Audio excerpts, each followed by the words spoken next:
2017 മുതൽ 2020 കാലയളവിൽ ഇസ്രായേലിൽ പ്രതിവർഷം ശരാശരി 30 സ്ക്വയർ കിലോമീറ്റർ എന്ന തോതിലുള്ള പ്രദേശമാണ് നഷ്ടമായത്.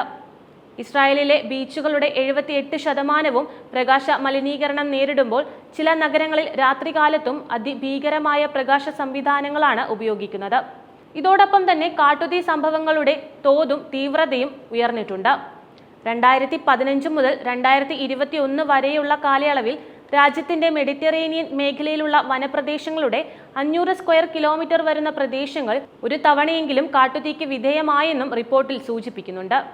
ഇതേ കാലയളവിൽ രാജ്യത്തിന്റെ പുൽപ്രദേശങ്ങളുടെ കാൽഭാഗവും നാശം അഭിമുഖീകരിച്ചു. 2010 വടക്കൻ ഇസ്രായേലിലെ മൗണ്ട് കാർമലിൽ 4 ദിവസത്തേക്ക് പടർന്ന ഒരു വലിയ കാട്ടുതീയിൽ 44 പേർ കൊല്ലപ്പെടുകയും ഏകദേശം 12,000 ഏക്കർ കത്തി നശിക്കുകയും ചെയ്തിരുന്നു.